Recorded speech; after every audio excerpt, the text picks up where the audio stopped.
Iceland and Greenland. Where I really like to go. I've been wanting to go since I was in second. I have Dr. Colleen Delaney here, and it's really interesting. She's going to talk about Rancho Guadalasca. Rancho Guadalasca. And that was the ranch which eventually became the Camarillo State Hospital, which then became Hotel California. And then after 20 years of that, it then became the university where you teach, right? So what an interesting life story of that place. So today, she's going to share with us her latest research project, which is diving deep into Rancho Guadalasca. Thank you. Camarillo State Hospital. So thank you very much for coming. Thank you guys for having me again. I spoke last year at this time, so I don't know who was there last time. A reminder, I tend to speak quickly and do not always enunciate. You'd never know I actually grew up in Texas. Technically I'm a Texan, and you're supposed to have that slow drawl. But I've lived in 8 states, 2 foreign countries, so I've moved around a lot, so I pick up the accent wherever I am. Yes, so and this is part of my new research project. So I'm an archaeologist by training, or anthropologist, archaeologist, but I've really become interested in Rancho Guadalasca. So the bulk of the talk is actually going to be talking about Isabel Iorba, who was the landowner, but moving into historically all the activities that occurred. So my project is called Tales from the Guadalasca. So I'm picking up all these little tidbits about people and families. That's one reason why I give talks at places such as the Historical Society, because I'm new to Ventura County. I moved here in 2002 when the university opened, and so many of these families, Lewis, Moises Wolf, I don't know a lot about, but I know people such as Moises Wolf, right, was big here in Hueneme with Levy. So, right. So anyway, I'll begin. I want to. So this is the original. It's called a diseño. This is the original map of Rancho Guadalasca, and so 30,000 acre land grant. It stretched from the top of the Conejo Grade, right, across to what is today Dos Vientos, all the way down to Sycamore Canyon. So it was from Sycamore Canyon until the bulk of Mugu Lagoon up the coast, and then it cut across the plain to Round Mountain, right? And where Lewis Road takes that bend, if you're familiar with Lewis, Camarillo, that's the corner of it, and then from there it heads up back to the Conejo Grade. So this is just to give you a context. So we are way over here, down that way. When it says Laguna, there was actually a freshwater lagoon at Round Mountain. So most people don't know, Calleguas Creek did not empty into the ocean. It actually ended at Round Mountain, and so that was an important aspect of the rancho, was to have the fresh water right there. Right? And here's another map, just to orient you guys. So here we are at Hueneme, right? And so this is the rough boundary of the rancho, was up in there. So yeah, 30,000 acres. So it was a pretty big one.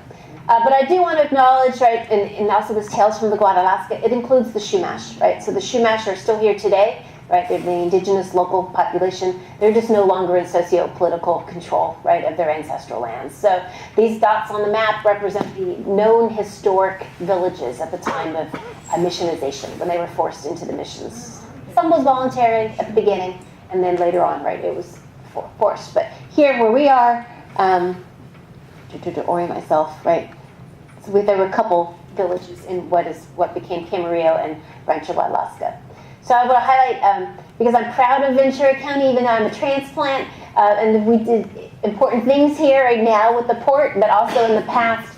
And most folks are familiar with Santa Barbara and Goleta. Those were the really large Chumash villages.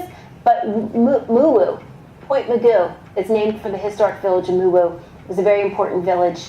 And because the Chumash were socio-politically, or politically separate. So it's kind of like Hueneme, Oxnard, Camarillo. They're independent cities. We happen to have overarching county and state. The Chumash didn't have that, right? So it was, each village was its own political entity.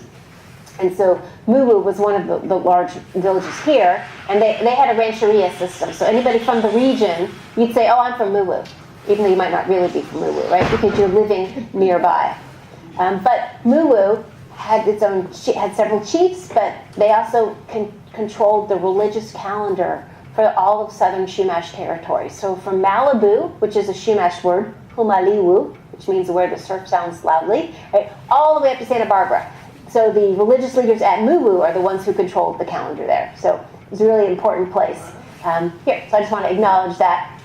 And related to that, in ethnohistory and in oral tradition, another important place was Simomo. And so one of the last chiefs, Kwayan, captain of the rancheria of Simomo. And there was another one who was the chief of Muwu and Simomo. Did that lead to Santa Monica or? No. Simi Valley. Nope, it's here in Rancho Guadalasca. What? Yeah. But there was no village at the time of European contact, because the Spanish, recorded everything. There is nobody listed in any of the mission records as living at Simomo. Instead, there was a place where you got to pity the couple. Some poor young couple was being sent between San Luis Rey and Mission San Buenaventura, and the woman gave birth on the way. Can you imagine being 9 months pregnant, being sent on foot or by horseback? And so she gave birth at the place of Simomo, which is on Rancho Guadalasca, which I'm going to talk to. So I bring it up because, like in many cultures, for the Chumash, sense of place is really important, where you're from, and that's where you get a lot of your social or political power. So even though folks no longer live at Simomo, right, they still recognize it, that this was part of this bigger place, right? And so what I think is going on here, and I don't have time, I could give a whole talk just on this, settlements change through time for the Chumash. So early on, a lot of them are focused more inland because they're getting access to a lot of resources. So on campus, up here, we actually have 3 recorded archaeological sites, but they date, most of them are earlier, so 600 BC or so. So they're at the edge of the mountains, they're at the edge of the plain, there was the freshwater lagoon, so they're at a central place where they can easily move places. But through time, the villages moved to here, right, here's the lagoon, right? Later in time, they're here, and then finally here at Point Mugu. So as the resources are shifting of what's important, they're moving their villages, the main villages. So they moved to Muwu because of the plank canoe, right? Because of the tamal. They need the sandy beaches, right? And easy access to the offshore and up and down the coast. So this is what Simomo is important. Simomo, actually, we think it's this site right here, right? And I always wondered why. And I was so excited that into part of this research, an 1855 court case where one of the ranch workers, the mayordomo, the ranch foreman is interviewed, and they said, can you name places on the rancho? And he's like, yeah, there's Sycamore Canyon, and there's this, and there's Simomo'i, which was a spring on the rancho. So I always wondered, how did the archaeologists know that that site was called Simomo? And it's because the oral tradition has actually continued into the 20th century. So, all right, but again, the bulk of my talk today, actually, I want to highlight Isabel Iorba, because she's such a fascinating woman whom we know absolutely or virtually nothing about. So Rancho Guadalasca. I don't expect you to read all this, but I want to point out, in the Mexican era times, it was really important for women, for better or for worse, to marry young and have lots of kids, right? Because they're trying to propagate their type of society. And so her father actually married twice. So first he married, and she died early. She had 3 kids, and then he married her mother, Maria Josefa. Sorry, I don't speak good Spanish, but Grijalva, right? And so she had 14 children, 14. But I highlighted in green what I really want you guys to think about here, Sepulveda. So Tomas married a Sepulveda, right? Maria Pesitón married the grantee of Rancho Temescal, right? Rancho Cañón de Santa Ana went to her brother, Bernardo. Yorba Linda is named for her brother, right? Her father was granted Santa Ana, right? So at one point, the Yorbas owned from the coast all the way up to the Riverside County line. They owned 2 big ranchos, controlled all that. Another rancho, right? Two ranchos here. Rancho Arroyo Seco, right? Yeah. So you started off by showing that the first, I guess. Right, you can see near the map. So is that basically like, here's the deed of Yes, the ranch? yeah. You had to describe it, and then they had maps attached to show all the landmarks. But yeah. who was the official that issued that? They had a land office. So she had to, yeah, so I'm getting all this. Good questions.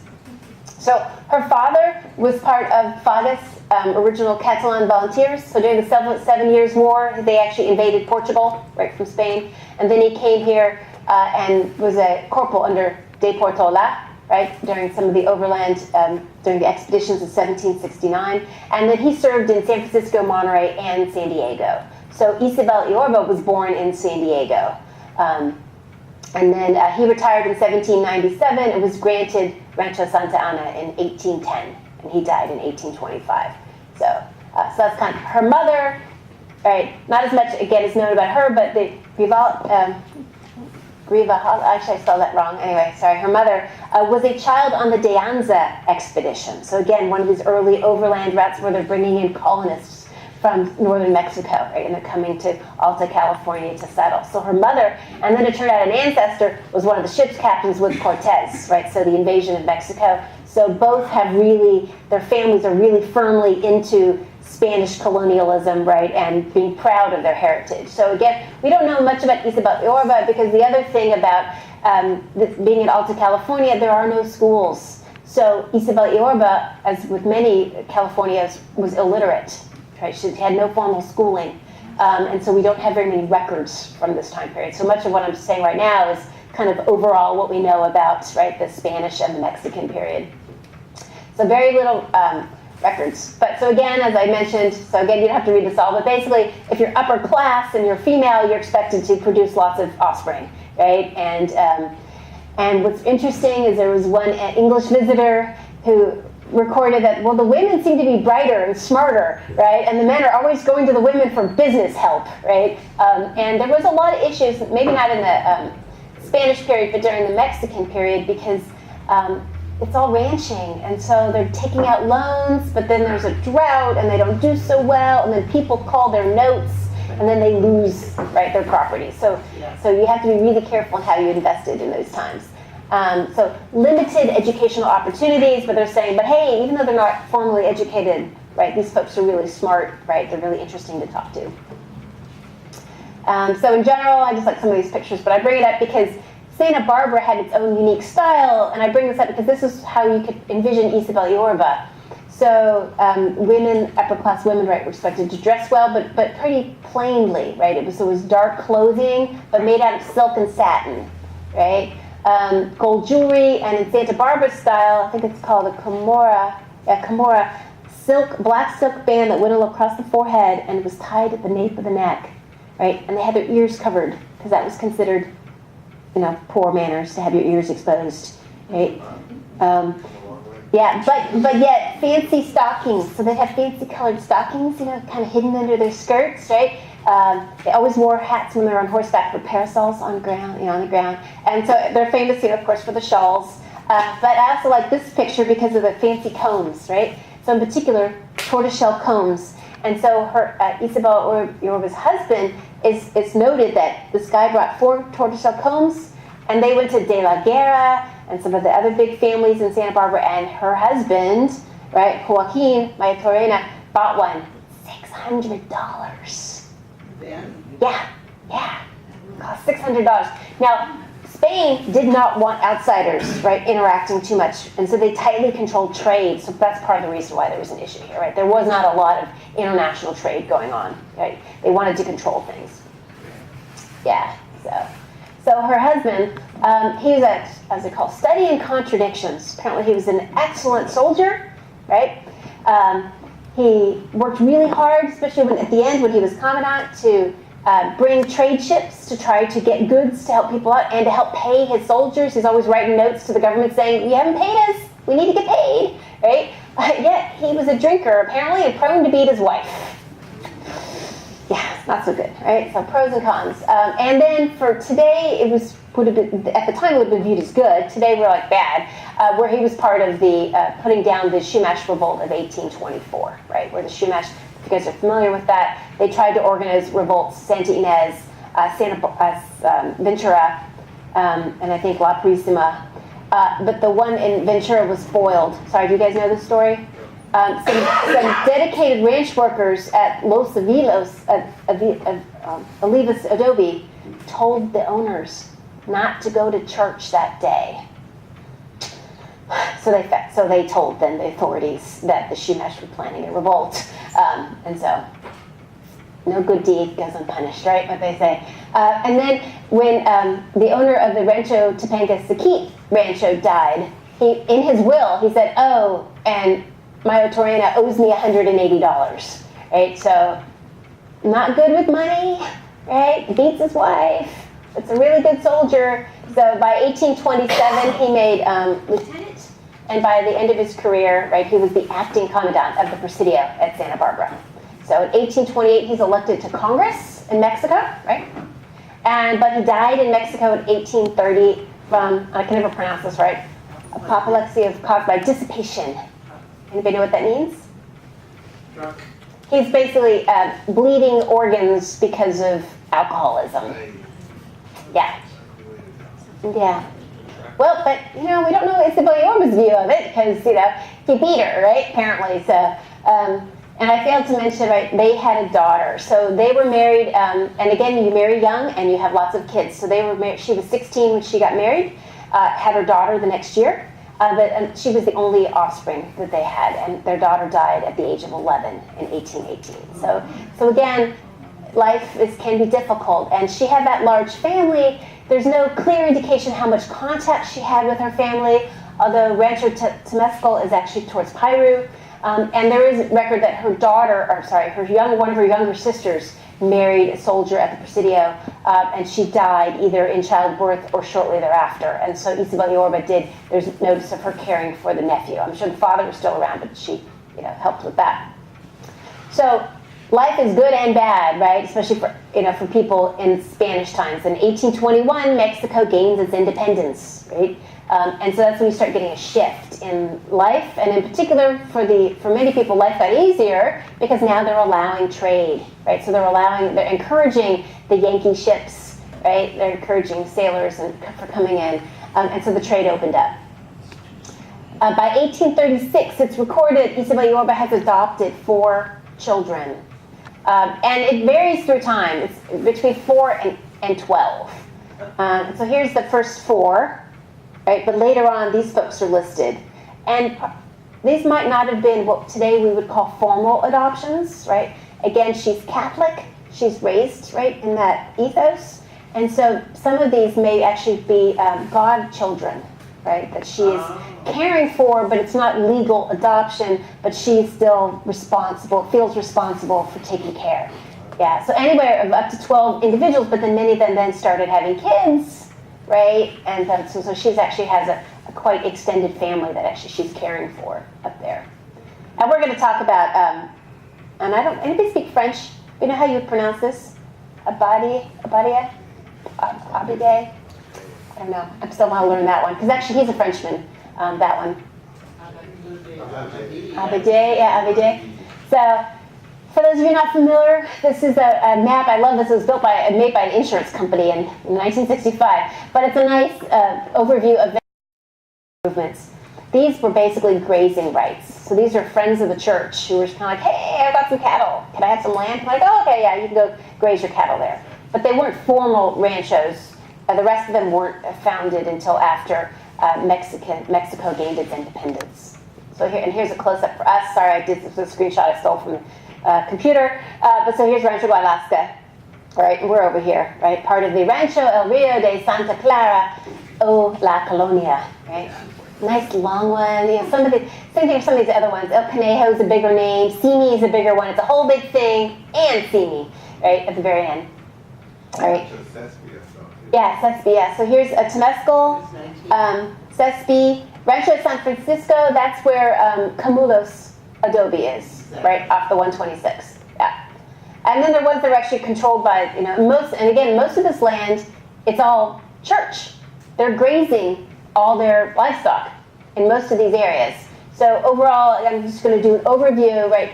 During the ranching period, it's very similar to the Spanish period, except who controlled it. So the big thing is cattle. That's the big income source here. And so there is still sheep and there, horses, but the big thing is the cattle. And most of the workers were Chumash or I say Mexican, but when I say Mexican, I mean mostly Mexican indigenous, right? These are the local groups have then been missionized, and you know, the whole goal for Spain is to turn everybody into Spanish peasants, right, to get into the system. And so, you know, we have many, many words that people don't realize, right? Well, we do here in Ventura County, I think, but most Americans don't realize, oh, that's a Spanish word? Rodeo, right? Rodeo, canyon, things like that. So a rodeo, traditionally, is because all the livestock are everywhere across the landscape, there are no fences.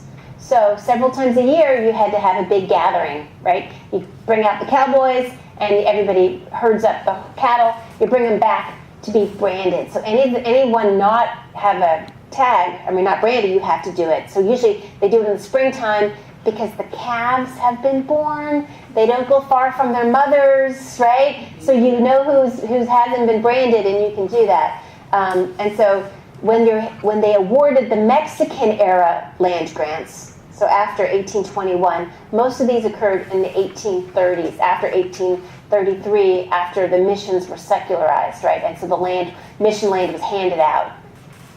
So you had to have at least 150 head of cattle, of breeding cattle. Whenever you had a rodeo, you had to have a judge there. And I'm still doing research exactly what the judge did, but I think it's probably there to make sure it's done properly and you're not branding your neighbor's cattle, right? That you're doing your own stuff. And you also had to let your neighbors know 4 days in advance, right? Because probably you have to say, hey, we're rounding up the cattle. So the neighbors are probably like, okay, we should have some representatives there. Make sure you're not stealing our cattle, right? And you would do as many rodeos as you needed. And there's this one term from Piru and Sespe called riding through the mustard. Anybody heard? Yes. Because that's what it was. Yes, because the mustard and the brush was so high, you couldn't see the cattle, and it was really tough to herd them. And so they needed 3 or 4, maybe 5 or 6 a year. They would go through and try to get as many cattle as they can, right? So yeah, so that's where. And I just gave this a similar talk, and somebody's like, maybe that's where the term "cutting the mustard" comes from. I don't know, because they said they were purposely trying to figure out the origins of that one and hadn't found it, but. So the brands, right, most brands locally were based on initials. So G, Isabel Yorba, right? Why is it a Y, right? So again, frequently you'll see her name spelled with an I, but traditionally it's spelled with a Y, right, for Spanish, Isabel Yorba, right? And so there were 3 brands you put on, the Fierro, fire you put on the hip, the Señal is the earmark, Señal, and the Venta is the sale brand. So for Isabel Yorba, right, this is the brand. And then they would clip the ears to have that pattern, right?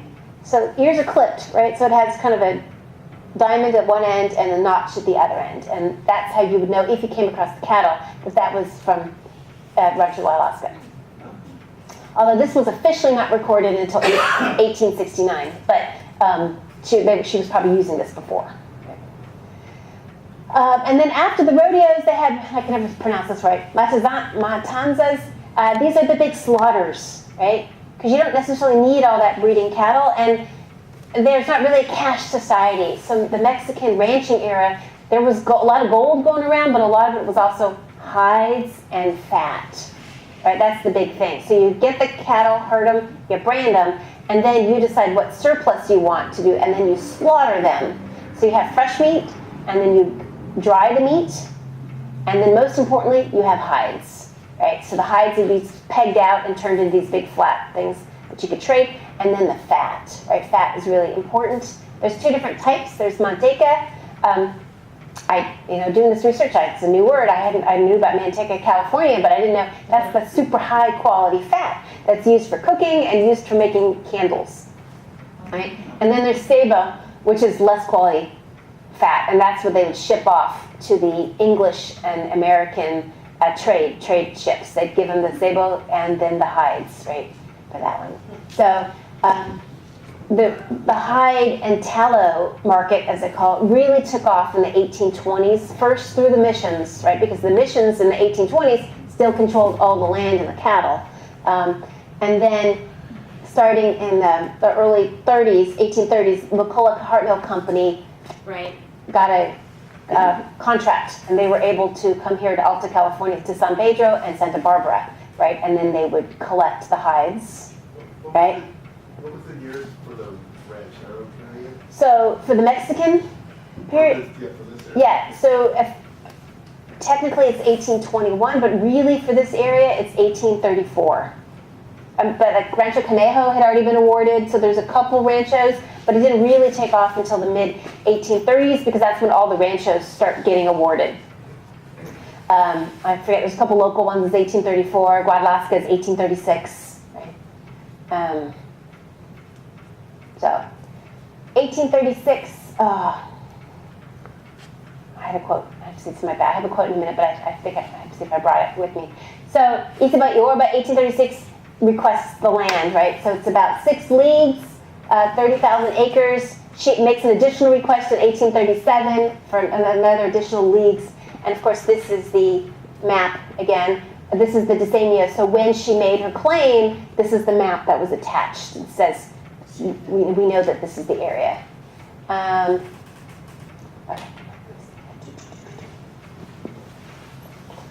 So I thought it was a nice quote. And it's for us to envision. Now remember, she's illiterate, right? But she obviously spoke this, right? Somebody dictated this and somebody recorded it for her. So she's asking the governor of California, Mariano Chico, right, for this. She says, that being the owner of 500 head of cattle and 40 head of broken horses and some mares, and having no place for said stock, which although they are increasing, many stray away, and are lost for the want of a suitable place on which to keep them. And having the care of 4 orphan children that I have adopted as my own, I apply to your honor, in whom I find the authority which is disposed to protect the interests of humanity, praying you that in the exercise of your authority, and taking into consideration that which I have set forth, and that the services that my late husband rendered the country so many years as a soldier, if they merit any attention, to be pleased to favor me with the concession of the place named Guadalasca, which is vacant and altogether uncultivated, and only occupied by untamed stock and wild animals. The situation of this place is such as shown by the map, which is herewith presented, and as I have said to your honor, said place is only inhabited by wild beasts. But if your honor will have the goodness to grant my petition, within a short time it will be stocked, when it will be useful to the territory. Since besides the cattle I've mentioned as belonging to me, I will be able to put upon said place some more, together with a small number of sheep, and by the cultivation of the soil to contribute to the wealth of the territory, benefits to which your honor cannot be indifferent. Wherefore I pray your honor, in the exercise of your goodness, you may be pleased to grant my petition by conceding me the place petitioned for, in which I will receive grace and favor, and my gratitude will be eternal. Yeah, thick, right? Now to get, and again, most Mexican era land grants were awarded frequently to soldiers, right? And that's because, back pay, they did all the service and they left and they didn't get paid, right? But they want people to fill up the land, right? So they want villages to start up, and they want that. And so to get a land grant, you needed witnesses. So her Lugo was her agent, and then they had to find 3 witnesses who could attest to her character, her marital status. Yes, she had been married to a soldier for all those years. Her citizenship. She was born in San Diego, right, at the Presidio mission. So number of children, so they could say, well, yes, she's adopted children. She does have this extended family she has to care for. Yes, that land is vacant, right? Yes, the description is correct, right? And all this kind of stuff. Does she really have stock like she says she does, right? So all this sort of stuff. So she had 3 witnesses, De la Guerra, right? The big family in San Diego, or Santa Barbara, Juan Pablo Ayala and Domingo Bermudez, who she was godmother to those latter 2 at least. I'm not sure about a De la Guerra. Right?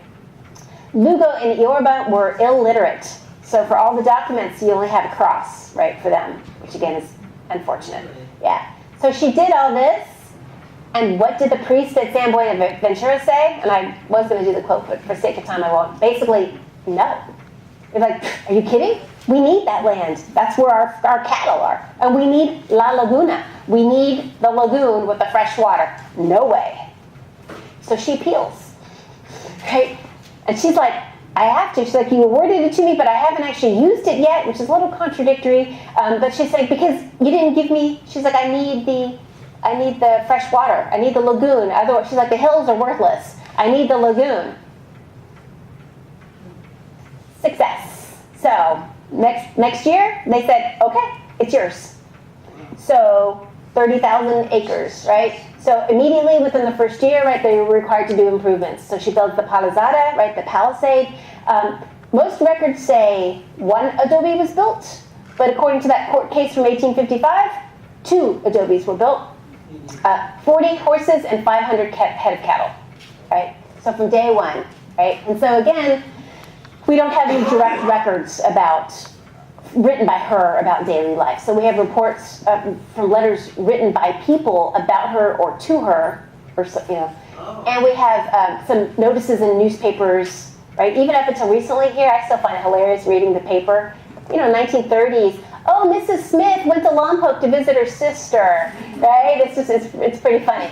And so we do know a few things. So her main mayordomo, again, which is the foreman for the ranch, was Bernardino Lugo, 1836 to 1852, right? Then Rafael Leyva, she contracts him to take over the ranching duties, right? Another important person is Dominique Abide, also written frequently as Domingo, right? So again, he's French, right? He acted on her behalf because he's married to one of her daughters, right? And then later on, there's Patricio Bonilla, and from 1868 to I don't know when, but we're going to get back to him. Most of these we're going to get back to them. So all of these guys appear to have been married to at least each to an adopted daughter. But there's more to come on that one. Hold that one.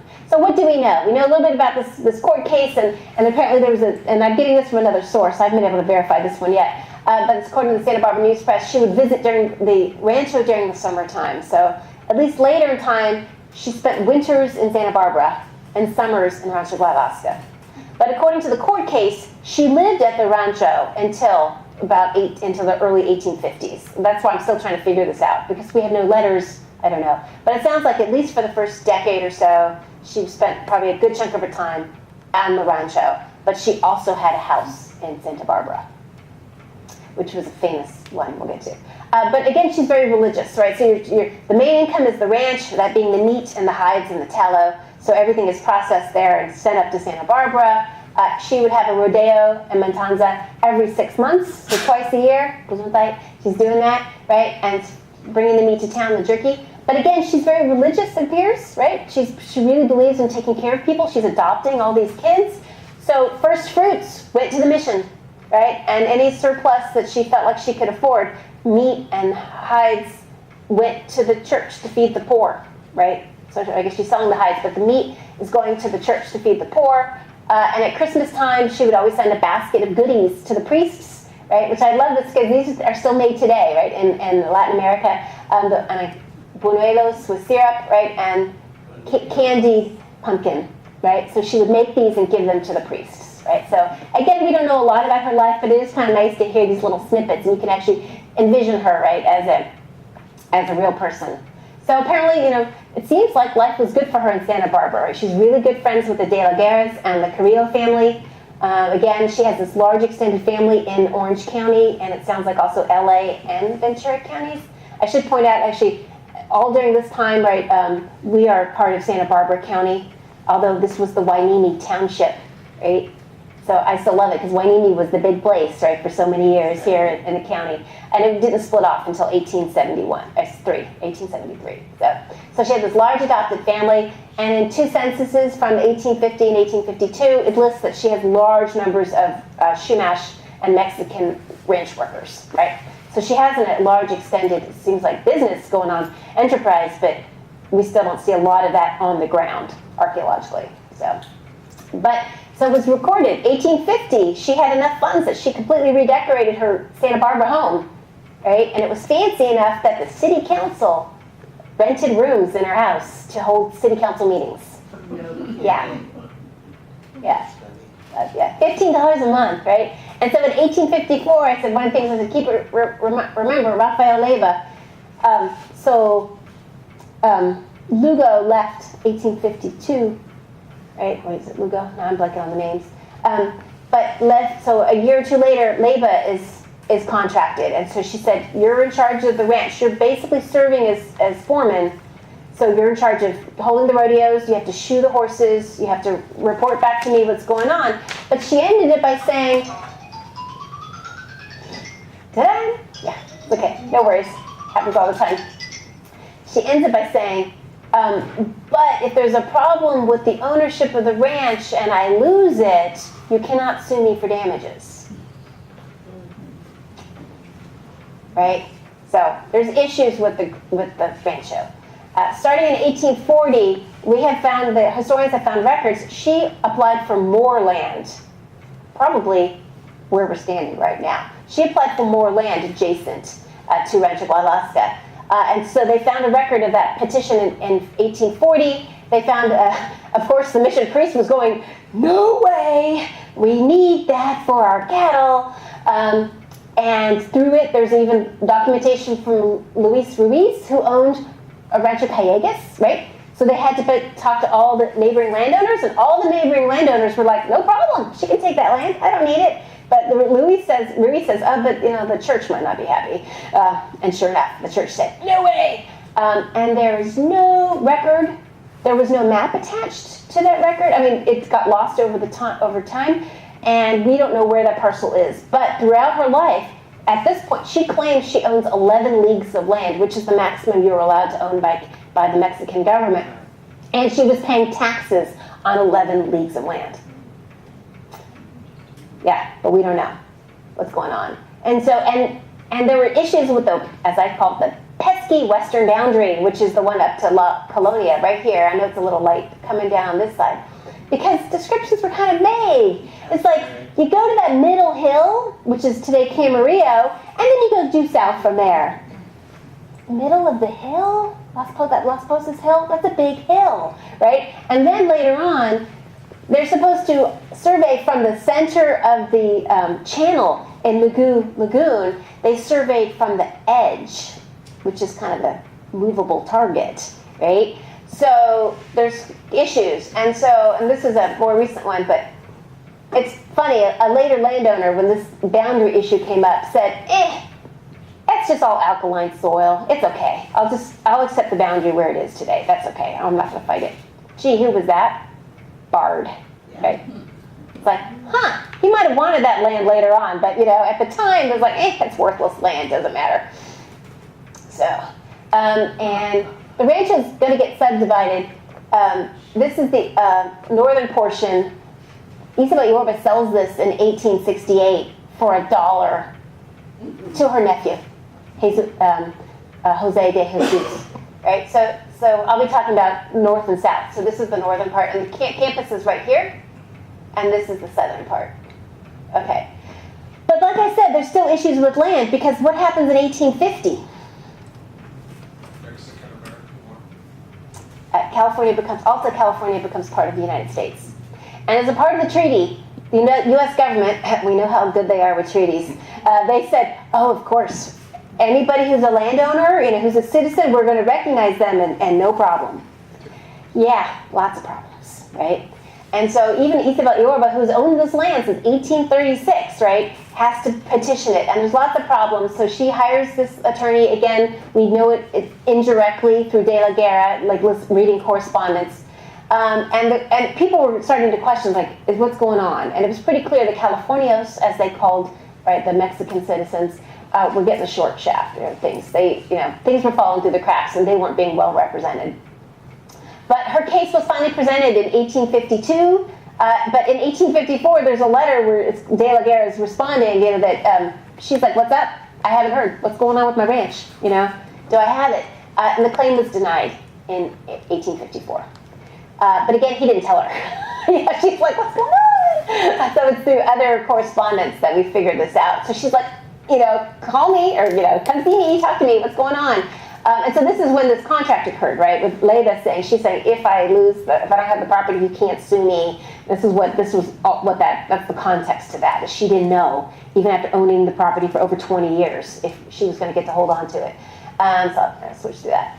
And she appealed, and the court case that I talked about, that's when, right? So Attorney Pacificus Ord, I need to do more research. I don't know if that's, Fort Ord, that's another person. But it's hilarious. I mean, I find it hilarious reading it now. He says, there's no evidence that she's maintained her ranch. And I'm like, really? because I just read the whole testimony by Bernardino, who said, yeah, we built the adobe in 1836, and at this time we had 900 head of cattle. We started with 500. Yeah, there's all these. We're at a league and a half to the beach. They were asking for all the details, and they just flat out and said, no evidence. She appealed yet again, and it was reversed. In May of 1857, they recognized that Rancho Guadalasca was an intact parcel of land, right? She still had to fight, right? And things weren't done yet. So there's this court case from the 1850s. I love this one, Isabel Yorba versus the United States, right? And it's interesting, you see these court documents, they're in some are in English and some are in Spanish, right? So all the interviews, right, with Bernardino, that was all in Spanish. So then there's a translation that had to then have been transcribed and attached. But for him, they interviewed him and they said, and that's where he went through everything, right? He's like, yeah, this date, she lived there and I lived there, and then after I moved away, it was the Garcia, it was another guy, when did she occupy the land, what was the livestock, a place name, right, Simon Morini, but yet they denied it initially, and then it finally got awarded. So starting in 1861, the U.S. government required new surveys of all these parcels of land. So much of the map I've been showing is from that one. We still don't have, I think, the original 1861 map, but we have these maps from the 1870s that were based on that map. So survey says 30,593 acres, less than the 11 leagues that she said she owned. And it was published apparently in the Santa Barbara Gazette. Apologies for the typos between those dates. And in 1869, she basically appealed again to the U.S. government saying, no, that's not right. Those boundaries are wrong. The paper wasn't even in print at that time, so the notification is illegal. There was no proper notification, you telling the public that this is the boundaries and now's your time to appeal. So she's trying to appeal years later, but she fails. She does not succeed in that. Again and again and again. All right, so a couple snippets because we're not over with the ranching period, but this is where, again, little stories that I'm trying to gather. There's an 1868 court case related to her mayordomo at the time, Patricio Bonilla. I've heard two different accounts. Either they're Bonilla's brothers or they're Bonilla's sons, right? Either way, very close family. And then her son-in-law, Domingo, right, or Dominique Abide. All right, so what happens is there's a disagreement. So Abide comes to Rancho Guadalasca and tells Patricio, you can't move the horses around the ranch, right? So there's a disagreement because Bonilla's going, but I'm the foreman, right?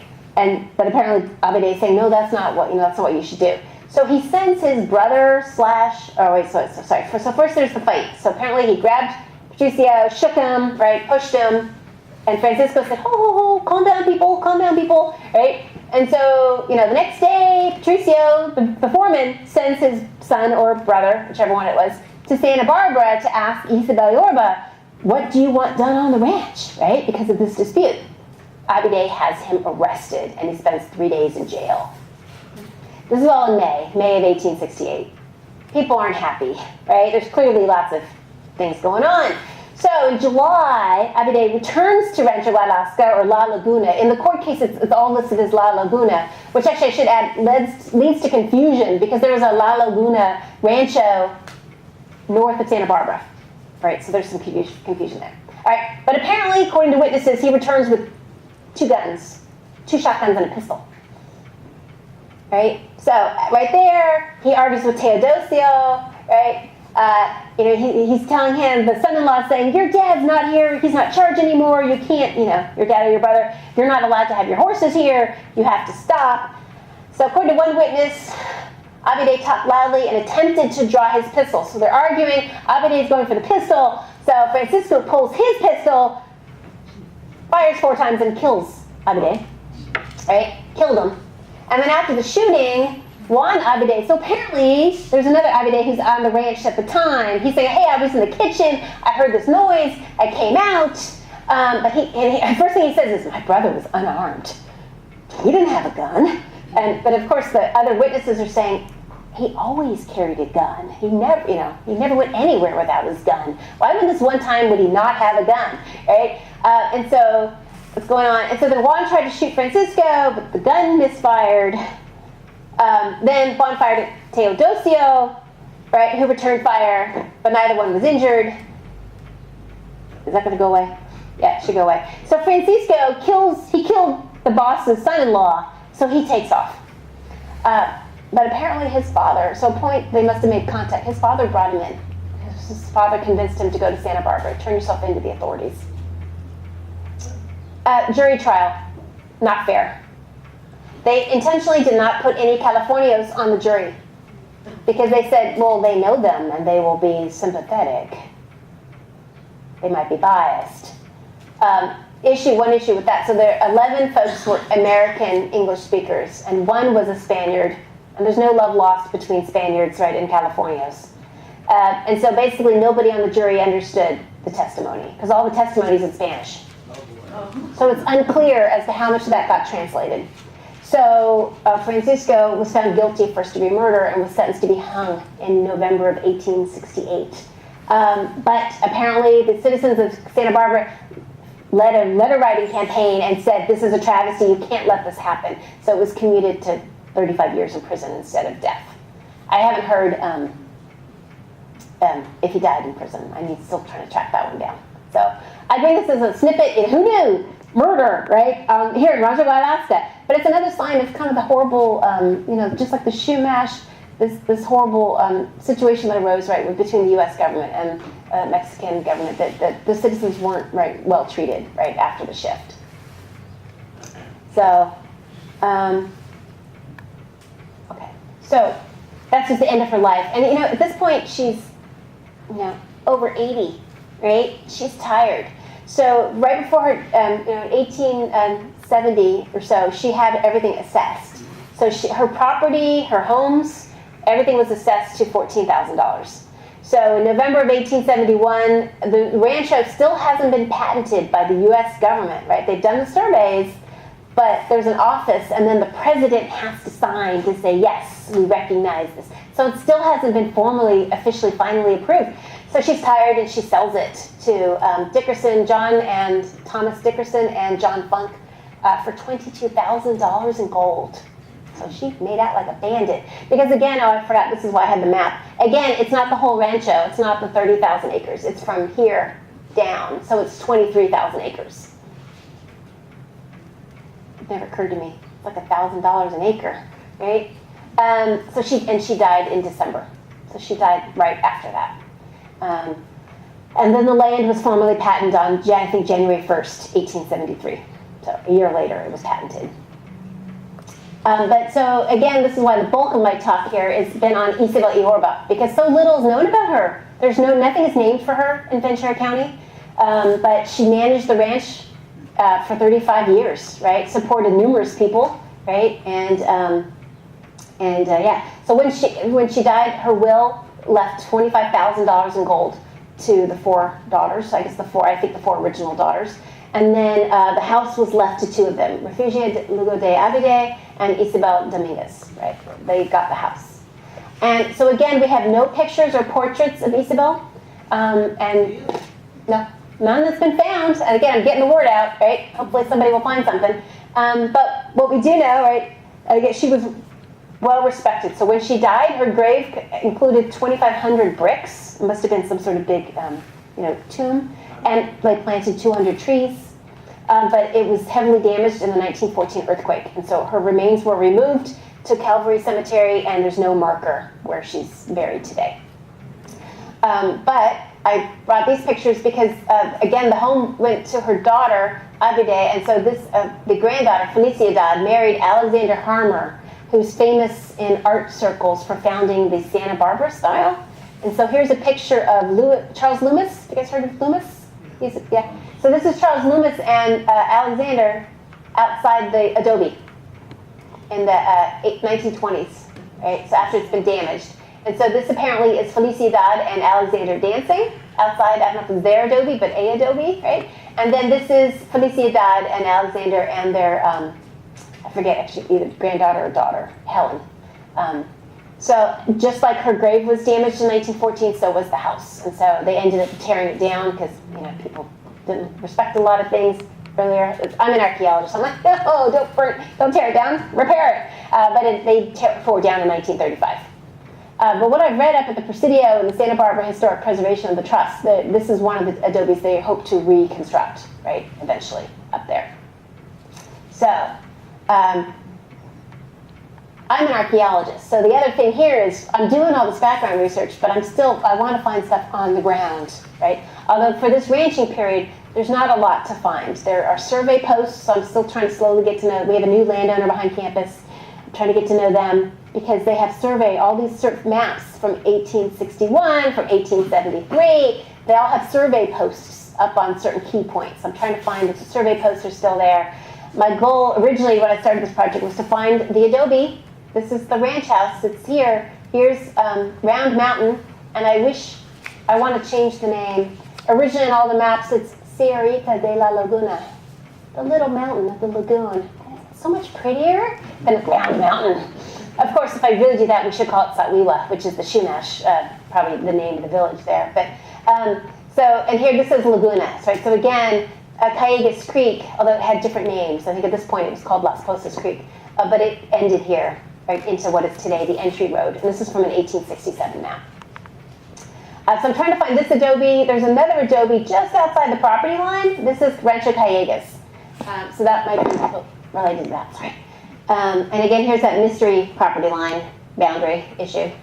Okay, so Isabel Yorba holds on to the property for 35 years. And then things move quickly, and I'm still trying to piece together all the information. Unfortunately, the Museum of Ventura County, the library archives were closed. They've been closed for quite a while, so I haven't been able to get in to get some of these details. But again, big issues that relate to subdividing the rancho, this boundary right here. And then, why do I have that? Oh, I guess I was just showing, and then the question of whether or not she controlled, right, areas outside this, but I don't know. Anyway, same boundary. Okay. So I just pulled out a couple snippets. So for example, one brief little thing that happened while she was still alive, 1870, she sold 9 acres to either John Farrell or John O'Farrell. You gotta love the old records. You get the same people written different ways. I don't know if he was an O apostrophe Farrell, but he got an acre on the north side of the estuary and 8 acres down below. Now I need to come. I got to try to clear up my schedule for next weekend because next weekend is the Maritime Talk, right? Right on the schedule. Anybody know? Maritime History of Ventura County. Isn't that next weekend? Right, which relates to this. Yes. Yes, here. Which relates to this because at some point Farrell sold to these guys. I'm still trying to track it back. Goodall Nelson and Perkins Company, and actually I think I had this date wrong. Goodall Nelson and Perkins Steamship Company. So there was a competing steamship line here at Magoo Lagoon. But yet Goodall and Perkins also owned the other one in Ventura, right? It gets really tricky. There's no laws against that sort of stuff, right? I put through these in. Sorry, I'm a little out of order. At the same time period, the U.S. Coast Survey comes through because the United States is really concerned about safe transport of people and goods. So they did these wonderful maps all across the state. And so here at Magoo Lagoon, they came in 1855 and 1857. And so that's what these surveys are. And they're amazing in their detail, right? Look at this. And they recorded what the vegetation was like, where the old sandbars were, all that kind of stuff. So this is the point closest to Hueneme, right? And then the next one is down here, but I flipped it because this is actually the way the coast goes, right? So here's the main estuaries, right? This is Laguna Peak, Point Magoo. It's right down in here, right? And this is today, what it looks like. Yeah. Mm-hmm. What's this? Yeah. I find it so sad, right? You know what I found, another interesting thing was that Henry Halleck from the Civil War who was head of the Union Army that Abraham Lincoln put in charge. Oh, really? Henry Halleck, and he was a lawyer, and he was out here in California, and I'm going, that's the same It's the same guy. He was at Battle of Corinth with Vicksburg, all these things. Right, so here, right, so wetlands have been filled in for the runway, Point Magoo, right? Channel Islands Harbor, which is in many ways is a good thing, but I'll never forget I went to a public talk and they went and Marvin V. Smith took a problematic area and turned it into, did it at, I'm like, problematic area called wetlands, which are safe and good for the environment, kind of stuff, but that's okay, right? He's a developer. All right, so here's the location. I know it's blurry because I took the big map and had to blow it up, right, and subdivide it, but Magoo Lagoon, so these two parcels are right here. So 1 acre here, 8 acres there, right? And then later on this became part of the Japanese fishing camp village that was known for Magoo Lagoon, right? That's this spot here. So Dickerson and Funk bought it in 1871. I'm still kind of unclear, but then they quickly sold it to another group of businessmen, one of whom was William Broome, right? And then I'm unclear of that, but Broome must have bought out his partners, and then he took over the ranch. And what's interesting about the Broomes is that they still own portions of Rancho Guadalasca today, and that's what they call their overall company. But apparently at every generation, people would be telling them, sell. Why are you holding on to this land, right? And each generation was like, nope, I'm going to hold on to it as long as possible. And so, but Broome, lived in Santa Barbara. Actually, originally he was from Chicago. But so the southern portion, I don't have time to talk about everything, right? But they continue with the ranching. They start expanding into farming. There's the fishing and the steamship line down here. There is a quarry on the Broome property that I've seen where they were taking out this, it's like vesicular basalt. They were taking out basalt. And then there's been lots of movies. So there were several movies in the 1930s filmed there. Who knew that Magoo Lagoon was the Philippines, right? And things like that. And there's rum runners, during Prohibition, the Rocky Shore, because, we tend to not think about it, because today with Pacific Coast Highway, right, but that wasn't forced, that wasn't there until 1929, where they did eminent domain and just told them, and that's a whole other story, right, of how May Ringe tried to keep them out of Malibu, right, and they actually worked together, the Broomes and her, to try to, maintain their land. Obviously they lost. And then state parks, because it became clear at one point, we don't have any state parks here along the coast, right? And so there was pressure put on by the Broomes. There was some talk, and I don't know if it was them or somebody else, about building a housing development up in La Jolla Canyon, which today is part of Point Magoo State Park. So the state did a big push to try to get that land. And so the Broomes sold what is today Point Magoo State Park to the state. The military, right, set up here at World War II and basically, said, sell to us and we're keeping it, and we're just taking it. And so the Broomes sold that portion that today, right, is part of Point Magoo Air Naval Station, right, stuff. So, and I've been very sleazy, so I just kind of threw out some of the ones going on. The Ventura Livestock and Slaughtering Association rented, right, some of the land, 2,300 acres for 5 years. Well, Rose, one of the guys was Rose, as in Rose Avenue, right? Problem with that, though, 750 head of cattle they purchased from the Broomes. Then they got 1,000 from the Santa Paula Horse and Cattle Company, and 2,000 they bought from folks in Tehachapi. And I have a typo on the next slide. The problem is Santa Monica Mountains, lots of various homesteaders, Texas tick fever. So the Broome cattle were immune, right? Because at this point, if they're still alive, they've been built up the immunity to the disease, right? But the new cattle had never been exposed to it. So they put their cattle on the land and they got Texas tick fever and died, right? So they lost over 1,200 head of cattle. So they sued Frances Broome for $45,000, and which is kind of interesting. The court said, yeah, you're right, she's fault, but we're only going to, award you $11,000 in damages, right? So as you see, a lot of times these large landowners are doing things. So they're leasing out to cattle people, they're leasing out to farmers. They had to sue on the southern end. Broome had to sue squatters, basically. Squatters were taken over because there was a debate. Again, I didn't go through all the boundary issues, but there was also a debate with the Sycamore Canyon line. And so folks were saying, no, this is homesteading. We're allowed to be here. So that had to go to court, which she won. They fought with the northern Rancho people and the southern Rancho people over Potrero Road, right? They wanted to block access. It's their property. And folks went, but this has been a county road since the 1860s, right? Because what do you do when you have goods up in the Conejo Valley? You need to get to Hueneme, long grade, right? So they lost that one. Okay, so now I'm going to switch to the, let me check on time. Now I'm going to switch to the northern portion, because the Broom, again, the Broom Ranch has basically stayed intact, right? When Jack Broom's father died, half went to him and a portion went to his sister. So they're the ones who own the part directly behind campus, right? Jack Broom is the one, their property was closer to Point Magoo.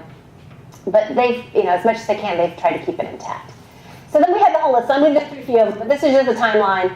So for the northern portion, Jesus sold it, he bought it in 1860 from his aunt, right? And then he sold it also in 1871. There's a lot of stuff going on in 1871, which I failed to mention. 1860s, that's the end of the cattle ranching period in California. They had actually a year or two of heavy rains, which actually caused a lot of damage. Cattle were being drowned and stuff like that. And then they had like 3 straight years of drought, and it killed everything. Out on San Miguel Island, they reportedly had to kill, slaughter, and boil down 65,000 sheep. I think they had about 100,000 sheep on San Miguel. And so this was the end of that ranching economy, really. So there's still ranching going on, but it's also shifted, because for the Mexican era, it's hides and tallow. That's what everybody wants. But starting in 1849, the gold rush, right? The Americans coming in, people are more interested in beef. They're more interested in meat and stuff like that. So, okay, but so Kalischer Wartenberg then at some point, and I haven't been able to track this one down. I don't know if they owned it all the way up until the early 1880s, but at some point Louis Schloss and Louis Gersel bought it. They sold it to Moises Wolff, who only held on to it for 2 months, and then he sold it to Louis. I think Wolff was actually acting as an agent for Louis. That makes sense. Yeah, I think that's what's going on, but we'll get to that. Although, anybody know, was Moises Wolff Jewish? Yes, that's what I thought. And he had a store where she Yeah. was doing the brokerage. We'll believe it. Yeah, that's what I thought, because this is important, because and yeah, we'll get for the next slide, not this one. And then for Lewis Ranch, they had a lower and an upper. So along Lewis Road and up into the mountains, that's the lower ranch, which Joseph Lewis managed. The upper ranch, he handed to his sons, two of his sons to manage. That's what is today Dos Vientos. Which is why I talk to people and they're like, Rancho Guadalasca wasn't up there. That's all Rancho Conejo. And I'm like, no, there's the really nice spot up there. That was part of the Lewis Ranch. And so again, I'm going to just highlight a couple of them. But again, many of the same things that happened in the southern part of the Rancho Guadalasca happened in the northern part. So they're still ranching. They're shifting into farming. We still have lots of movies filmed there, especially what is today campus, right? A lot of movies have been filmed like Cal State Channel Islands. There's the quarry, which I'm going to bring up. Beet dumps and produce transport, right? And then, of course, the mental hospital with this dairy and farm. And then most recently, there's been model airplane and boat groups that do there. And then homeless encampments, especially, I think some date back to the Depression, but also then after, starting in the 1970s, when the dairy was shut down. And now you have all this empty, lesser used land up there. And then finally, the university and the housing. Okay. So Kalischer and Wartenberg, I'll do a little bit on them because it took me forever to track them down. And I don't know why, because when I finally found them, they just popped up on the internet. But for a few years there, I guess the stuff hadn't been posted, so I couldn't find them. 2 Jewish businessmen from Los Angeles. And Kalischer in particular was important because he was a proponent of indigenous rights. He felt badly about how the California natives had been treated, and he employed numerous of them. He had basically a store, mercantile, plus he owned some land. He had part of a rancho. And he actively lobbied for a reservation for them, and he went to Washington, D.C. and met with legislatures. So I think he was one of the ones who really helped push the Paula, what became the Paula Reservation, because he worked with both the Lusania and the Cahuilla. And he helped the one employee actually, I guess, retain his Luiseno leadership role. So he was very, very supportive. And one reason this popped up, because there was a controversy, they tried to rename Kalischer Avenue or Road to Cesar Chavez. Because most people are like, what's Kalischer? And so and the folks went, no, you don't know the history of this guy. Don't rename this road, pick another one. But why, and I'm like, why are Jewish businessmen owning 8,000 acres, 7,000 acres in Ventura County?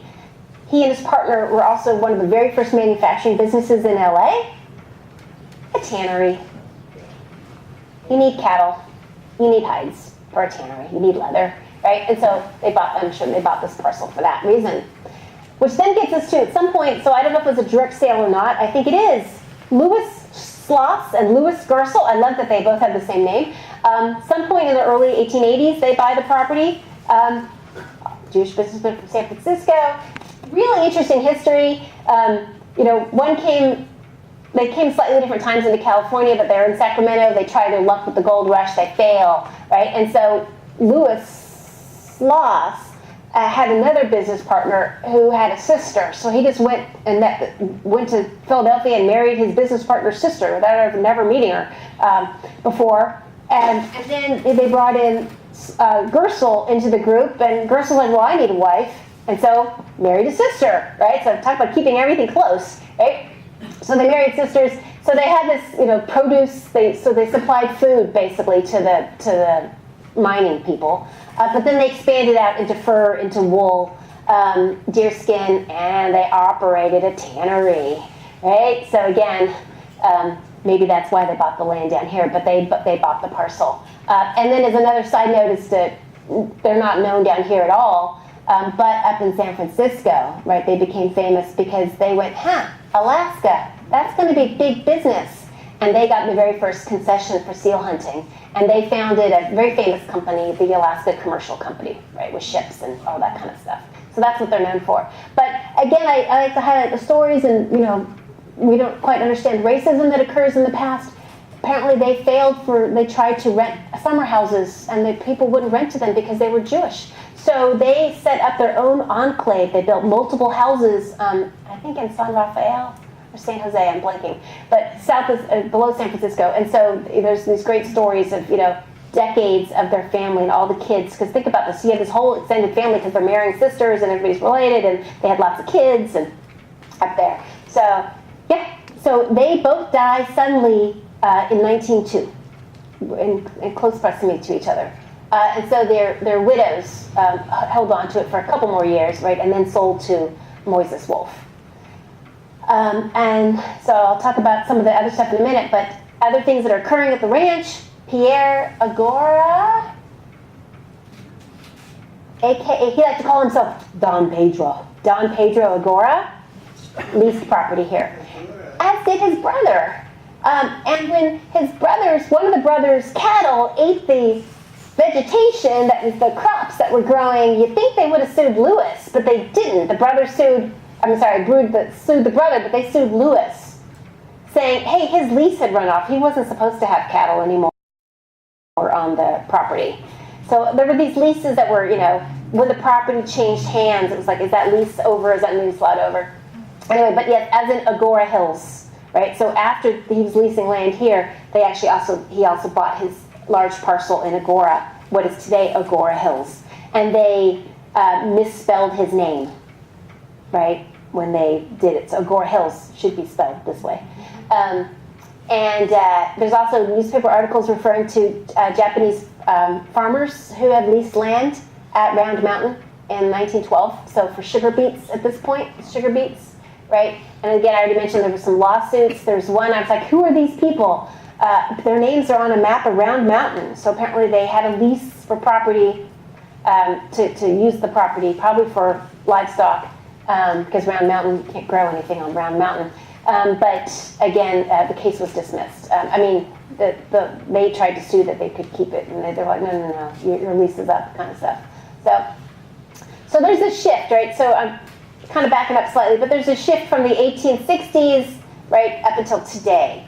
So this is just a list of the crops to see what was going on in 1878, right? They're starting to diversify. They're not using as much cattle, and you have all these, particularly here in our area, German, right, immigrants that are coming for farming, and Scottish, right?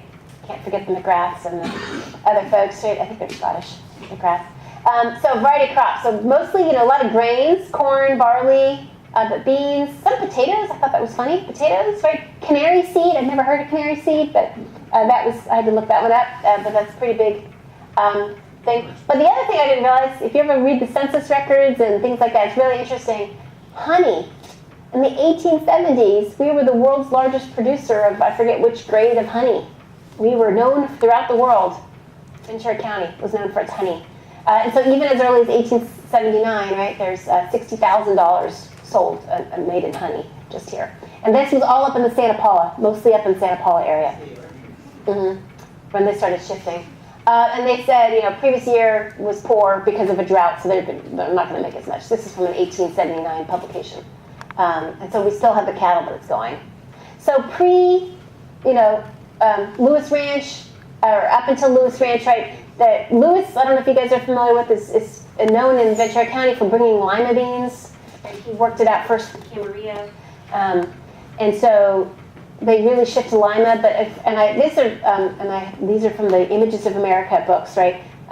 But even though this isn't Lewis Ranch, this is what the Upper Ranch would have been doing, right? The Upper Lewis Ranch would have been doing this type of harvesting. Yeah. You just mentioned the Camarillo, and I haven't heard any mention of the Camarillos.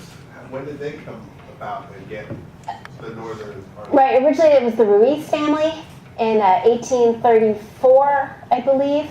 And again, they subdivided it over time because of debts. And the Camarillos first came in the late 1850s. Yeah, and the one thing I have to say, they worked hard. I mean, it was their goal to reunite Rancho Callejas, and they did. So by the end, by Don Adolfo, they had actually regained all of the original rancho. And they're the ones who first did artesian well farming, so they're the ones, they found artesian wells on their property, so they did irrigated farming early on, right? And they did a lot of diversification, yeah. So, yeah, the focus here has been Rancho Guadalasca. But yes, and there were some issues, like originally Lewis was friends and farmed, leased land for Camarillo, but then apparently later on they had some sort of conflict. So the Camarillo tract was already? No, it was immediately adjacent to the north, and adjacent, and then up at Conejo Grade, it met right there along with Conejo. So yeah, and so it basically, think about from the train station in Camarillo over to the foot of the grade, up to Camarillo. That's how far it extended over. I failed to point out when I had the rancho map, when they did all the surveys and they broke up the rancho and they created the ranchos, they missed a triangle of land, which is today basically downtown Camarillo. That's where all the farmsteaders were able to come in because nobody owned it. Right over there, I think over to Springville, what is today Central Avenue. Yeah. So anyway, I know we're running out of time. I've gone over my. Oh no. We're okay on time. Fine. Sorry.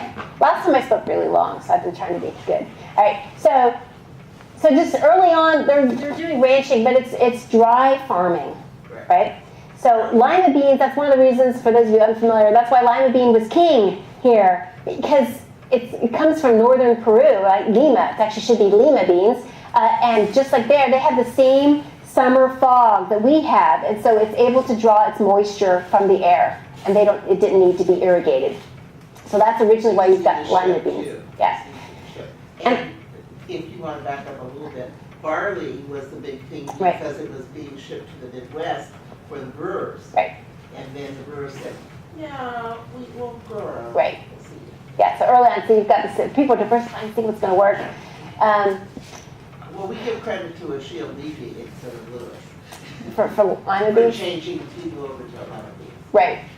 Well, I think the whole point was Camarillo and Lewis showed that it was possible to grow and be profitable with it. And then Levy is the one who said, hey, let's market it and do it. Yes? I think Rome started the potatoes too, didn't he? I don't know about that. I heard he started potatoes. Everybody said he was crazy, but he said, I'm going to plant potatoes. I guess he became pretty Yep. successful. Could be. And the other thing is, Ventura County today is ecologically diverse. So certain things are going to do better in certain areas, right? So all the bees up at the orchards. But here at the coast, because of what used to be June gloom, right, which is now May gray, right, you've got these issues. But there's a few other snippets, and most people, I think, in the county don't know this, but I think you guys, being from Hueneme, do, right? There was the railroad that a lot of people never knew existed in Ventura County, right? So the Ventura County Bakersfield Railroad, I think I've switched it around a couple times. But basically, they had these grandiose plans to go all the way to Bakersfield, and they never got enough funding for it. But they built the tracks, right, through the southern part of the county, And in particular, right, they had the branch that went to Round Mountain. So at the very edge of Rancho Guadalasca, you have this area. And what I think is important is what on maps called the Schloss Quarry, right, which should be the Sloss Quarry, right, Louis Sloss, aka, and at this point it's Hannah, right? And so they found the quarry that as you drive up the Conejo Grade and you look to the south, there's that big horrible scar on the side of the mountain. You guys know what I'm talking about? That is the Sloss Quarry. So that was opened up in the early 1900s to get roadbed ballast for the railroad tracks. So originally it was for the Ventura County and Bakersfield Railroad, and then it was sold to Southern Pacific Railroad, right, for them to get ballast. And so they had up to 450 workers there. There are some recorded deaths that occurred at the quarry. But it's really interesting. You read the old Ventura County Historical Society Journal, the Museum of Ventura County, and there's some nice stories in there from the very first telegraph operator from the Camarillo train station, but he would go to the quarry and talk to people. So there's some great little snippets in there that talk about the first time he ever saw a roadrunner, and I get a little horrified, but he's like, oh yeah, we would just go down to the coast and have a picnic and look for Indian remains, at the site. I'm like, that was moo-woo, right? So, but it is what it is. So the point is, we had this big quarry. You're bringing in all these workers. There's actually even some Japanese and Chinese workers that worked at the quarry. And you see the census records are great, stuff like that. And Southern Pacific also had some. And then, as you guys are all aware, so I'm not going to belabor, right, the sugar beet dumps, right, here. And so here's a picture. Again, these are from, I'm not sure if it's one of Malhart's publications, but these type of images all come from the Images of America series. I took them out of different books, but I failed to properly attribute. I apologize. But I'm giving them verbal notice. Yeah. So this is possibly the Round Mountain one. So are you guys familiar with sugar beet dumps? No? All right. So what happens is the farmers bring up their produce in these big wagons. And originally they went all the way to Port Hueneme. So this is coming down the grade. Potrero, long grade, it's called Long Grade Canyon because it was the long grade. It was the low, safe route, right? Short grade was Conejo grade. And that wasn't really officially used until they opened the train station. And once the train came to town, that was the quicker way to get produce. So they did it. But short grade was 5.7 miles, and it was something like 49 curves. And they had to take tree trunks and block the wheels and things like that. Or they had to lock the wheels or they would go out of control, come down the grade. So you don't do that grade unless you wanted to. Long grade was the way to go.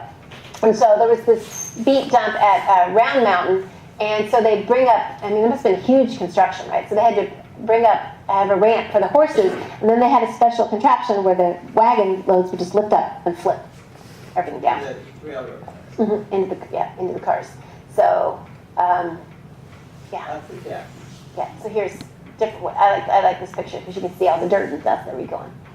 Those are great. So along with the adobe, this would be one of my dreams to find at Round Mountain. However, I really discovered I started this project 10 years too late because they rerouted Lewis Road and they rebuilt the levee. And looking at the maps, I'm pretty sure that the Round Mountain beet dump is now under the levee, right? I don't think there's anything left to see it. But now my goal is to find aerial photographs and stuff that might demonstrate it, along with the railroad track line. All right, so again, here's the beet dump. All right. Malman beet dump wasn't actually at the Malman property, but it was close, right? And so here we are in Hueneme. And again, changing times, that alkaline soil nobody cared about. Bard didn't care about it, but then, late 1800s it's starting, but especially up through the 40s, right? Sugar beets, people want their sugar. And so all that land is now valuable because you could actually grow crops there. Have you talked to Frank Nauman to see if he knows where that beet dump would have been? I've talked to him in general, but I didn't ask specifically about that. He was great. He's gave me some publications that he had about the railroad and some other things. Yeah, so I should do that. And like I said, there's in the paper, it's really interesting. We gotta love the old papers, right? 1912, it specifically mentions 2 Japanese families that are leasing land at Round Mountain for sugar beets. But they also have a really neat story about the workers, right? So Japanese farm workers were considered the best. So they got $6 an hour, right? Unskilled got like $2 an hour, you know, those were in between. They even noted women farm workers, which I had never heard reference to women working in the fields. And then saying, you know, who else is working? So they talked about the Muhammads were also working, which I believe would be actually Sikhs, right? Sikh farm workers. So there's my whole point is a whole range of people and activities that occurred on what is today Rancho Guadalasca, or what was Rancho Guadalasca.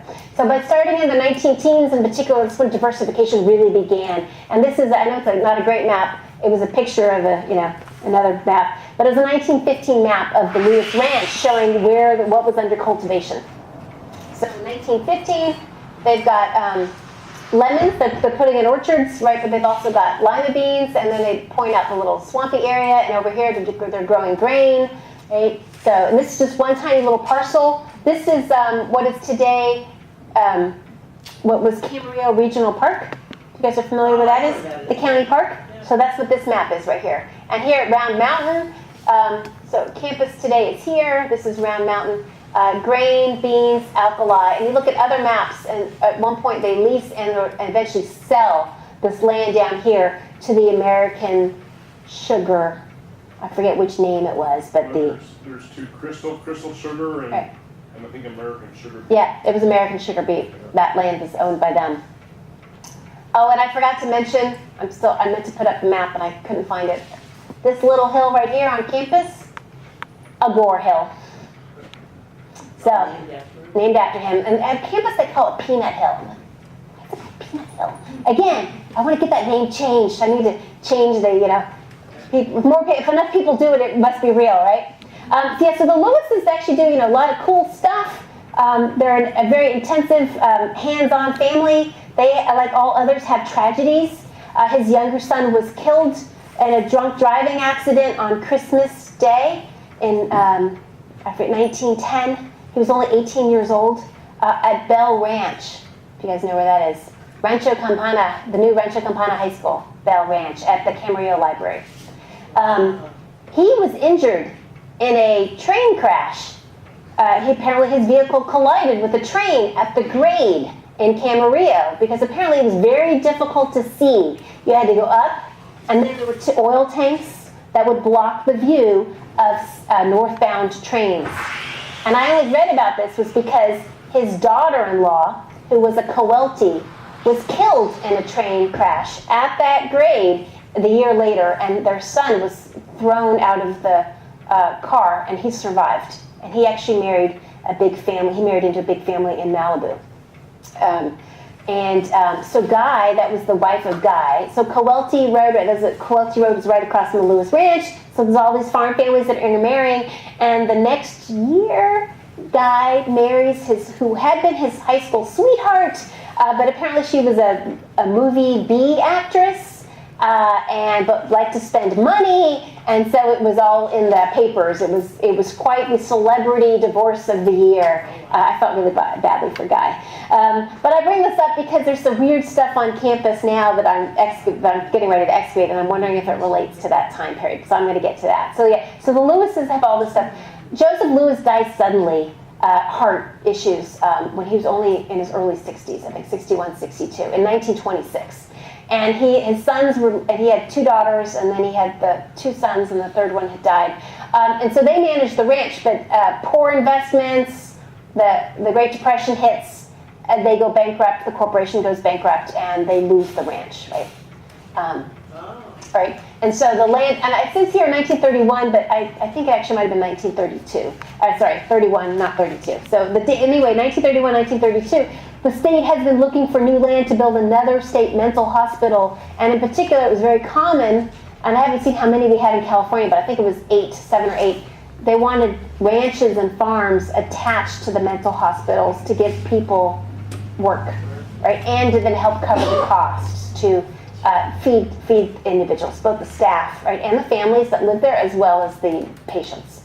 And so this was the original portion, right? So here you can see this is Rancho Guadalasca.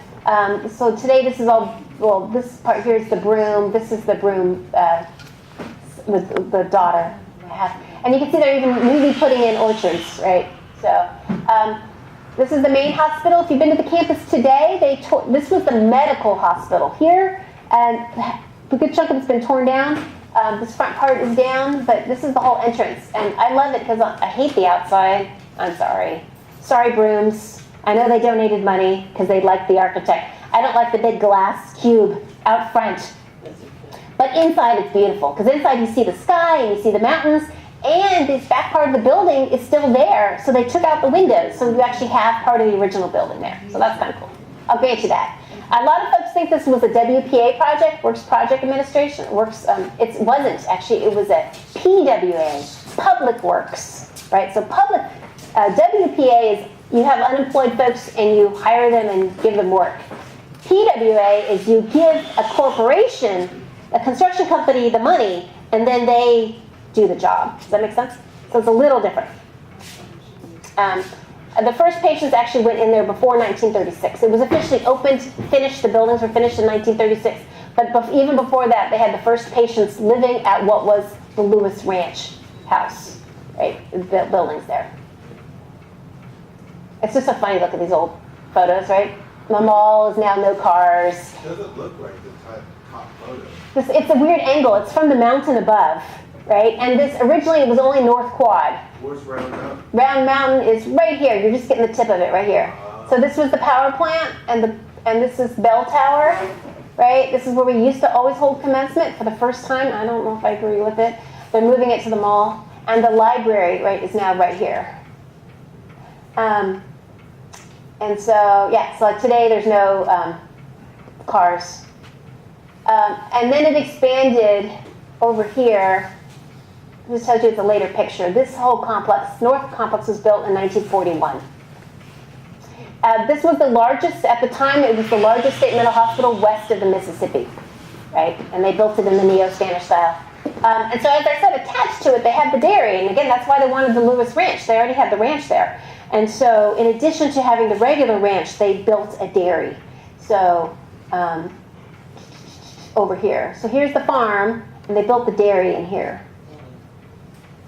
And so these are undated photos, but they're from the 1930s to the 1940s. So they had some cattle. They had the dairy cows. They grew crops. They worked with the UC Extension on different varieties of lima beans, and they grew vegetable crops too. And I found some really interesting letters of complaint.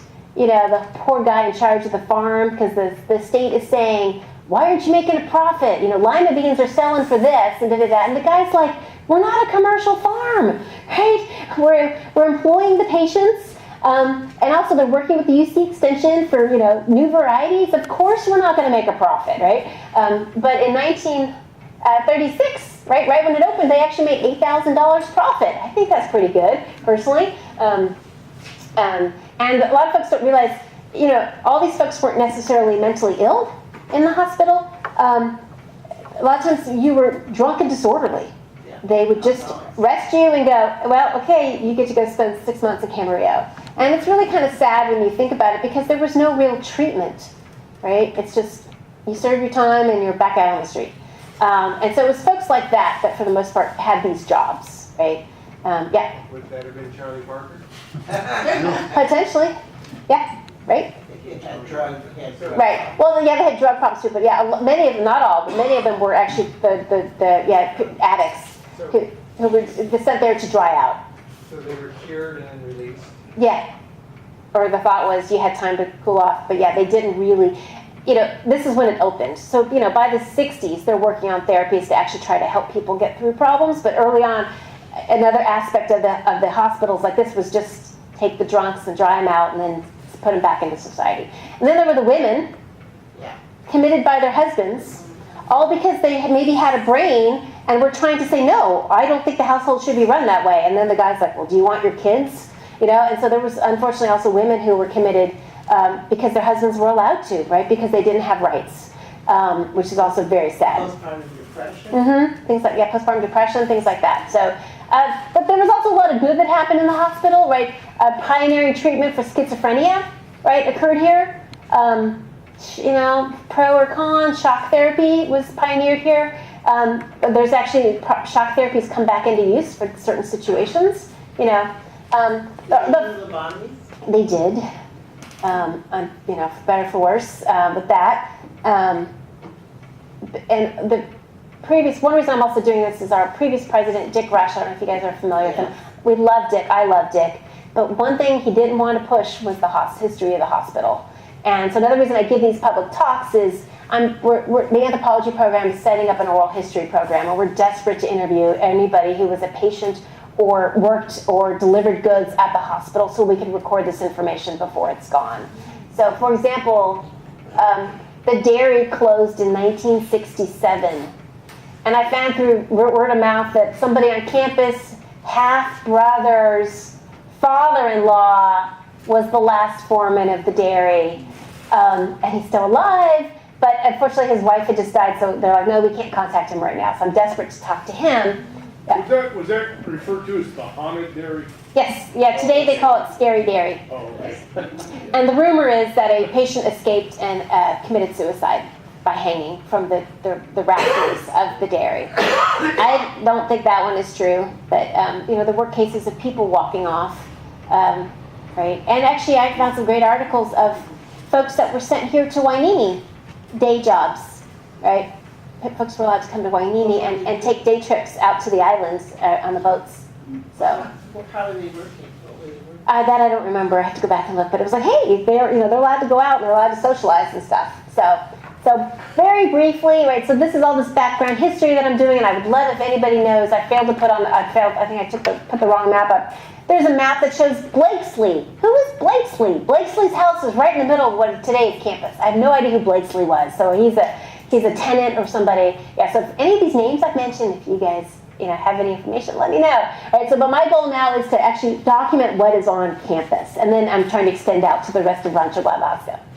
So what might we find, right? Well, I think the adobe's under the levee, and again, I think the sugar beet dump is gone. But there's still there's still fencing out there that might date to these time periods. Can we locate the survey posts? And again, the hospital, it occurred in different phases, so there's evidence. And the hospital construction is really interesting because the hospital's built on an alluvial fan, but they didn't dig stuff out. So if you look at a lot of the buildings, if you've ever been in Bell Tower's a bit of a pain because it's one level and then it changes, and it's one level and it changes. It's because it's on an alluvial fan. But what they did is they didn't dig down into the ground, they built up. So they would actually bring in fill to get the building close to the same level. Well, what does this mean for me? It means any potential archaeological sites are still there, and they're just buried under fill. But the problem is, where did they bring the fill from? A lot of times they brought it from areas like here. And so there's shell in the fill, and I'm just like, is that a shell midden from an archaeological site, or is that recent? They did that when the Navy helped build parking lot A10. It's like, no! Now I don't know what's original, what's not. And the rail line, currently there's no specific evidence for that. And then things got subdivided, so I haven't shown it all, but there's a building I'm trying to date right now. But the quarry and area was sold, right? Today it's the Conejo Mountain Cemetery, right? That used to be part of Rancho Guadalasca. Really? Mm-hmm. So that whole area, right, all the way up to Conejo Grade. So the quarry and that whole back area, that all used to be Rancho Guadalasca. And so I'm still trying to figure out the dates. So one sold to a family named Smith in 1937. There's the Hugen family, Hughan, if anybody knows them. I'm desperate to talk to them. Again, because it's related to this parcel that I'm trying to work on. I found reference to them, but I can't get any contact info. They bought it was either 1937 or 1938, right, to those parcels there. So, but what have we found archaeologically on campus? So, at this point, it was almost 10 years ago, we were doing survey work out on what became the entry parcel, the new entry road, but there's the creek, Long Grade Canyon Creek, and so we were going from there across to the parcel. We found this really interesting wall, and this doesn't quite do it justice, but it's slightly curved and it's stepped. So there's a big central portion with steps on each side, and it's made out of fieldstone.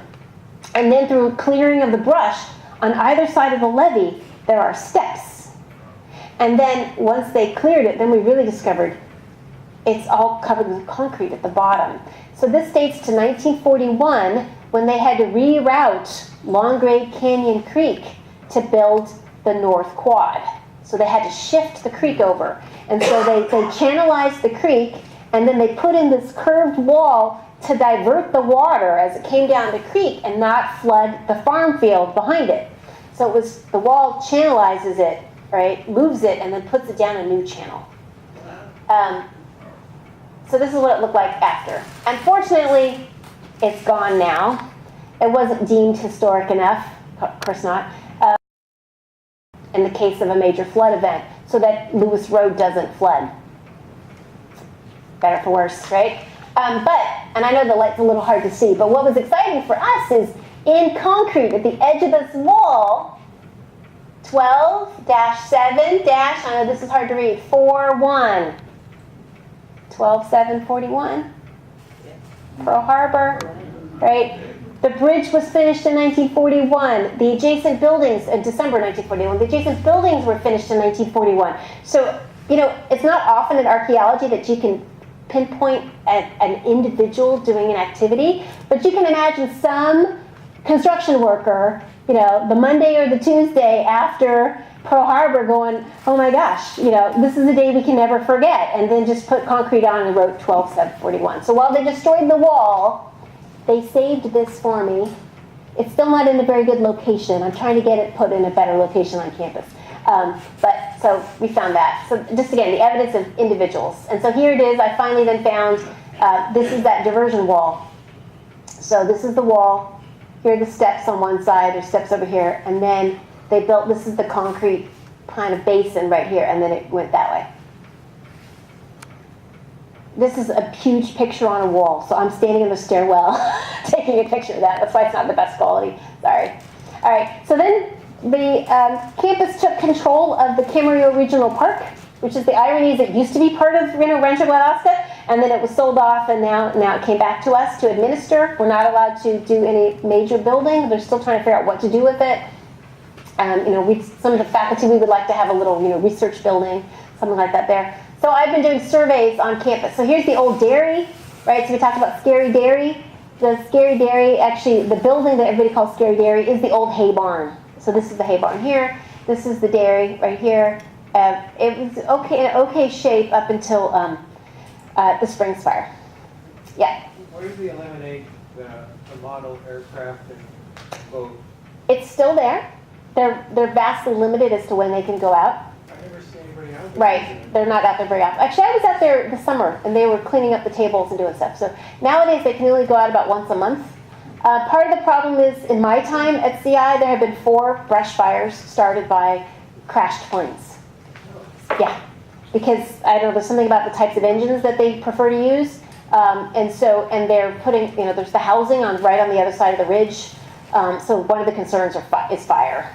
Right. The lake. The lake, I don't know when they ended that one, if anybody knows. But yeah, because you can see the old collapsed. On the other side of the hill, there's a pond, and you can see where they had the covers where people would do something. They had, yeah. So I don't know when the model boat ended. Or went at the same time? That was before then, because that was before they never were using the boats when I started at CI. Or when the university opened in 2002, as far as I know, the boats were not in use. But that pond was filled in, right? That wasn't originally there. And so today it's right, and I'm sorry, I just meant to shift these over, but today it's basically ruins, right? This is the ruins of the building. These are all the old feeding troughs. Here's the old bull pen. The nursery was over there. Oh, there we go. This was the nursery, the poor baby calves.